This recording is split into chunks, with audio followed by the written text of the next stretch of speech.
Okay, one final thing, just about the sacramental and the religious aspect of Heidegger's art essay, because we're talking about the temple and how the temple becomes basically a sacrament for the imaging of God or the Greek God. And he talks about how uh, that particularly happens when the earthiness of the temple becomes unconcealed in its concealment as earth, because earth is this thing that cannot be thought but only felt. Okay, so that's what he's saying in the second part of the essay, that what's revealed in and what's beautiful is the earthiness of earth, the thingly character of the thing, which is concealed, which can't be thought.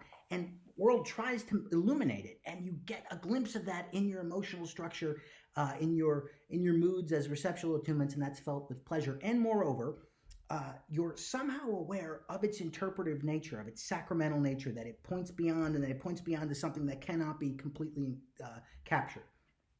Okay, I just want to add as a side note, since we're talking about the sacramental and the religious and the holy, that in an essay in, I think it's the 1950s, sometime around the 1950s, he wrote an essay, I forget for what reason, it's called Poetically Man Dwells. And in there, he talks about what it means for a human being to dwell poetically, because not everybody's an artist.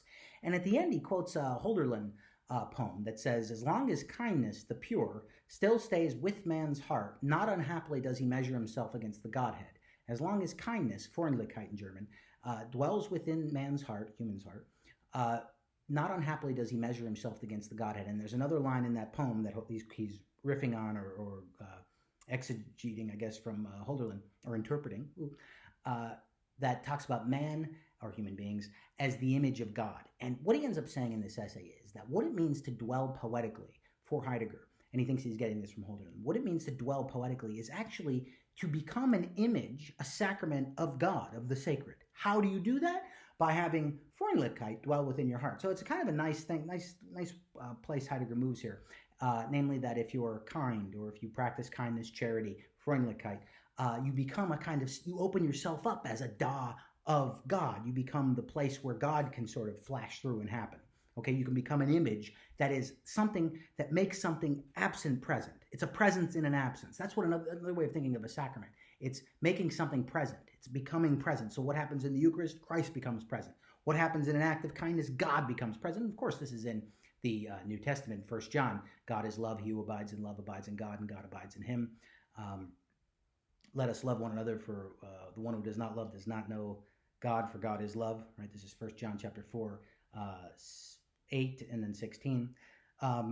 The point is, though, that Heidegger is getting at this sacramental notion that's already really a Jewish idea. You'll see it in Buber and Heschel, Abraham Joshua Heschel, that is, this idea that God is experienced in the keeping of the commandments. Okay, there's a great line, actually, in Jesus' Last Supper discourse from the 14th chapter of John, where I think it's Judas. You ever notice this? Judas, not Judas Iscariot. It'll say Judas, not Judas Iscariot, because they don't want you to confuse it. Says, because Jesus says, "I'm going away, but you're going to see me, but the world won't see me." And Judas, not Iscariot, says, "Lord, how are you going to manifest yourself to us, but not to the world?" And then Jesus gives this weird answer. He says, "If someone loves me, they'll keep my commandments. And if you keep my commandment, which is to love one another, I will love him, the Father will love him, and we'll come to him and make our home with him."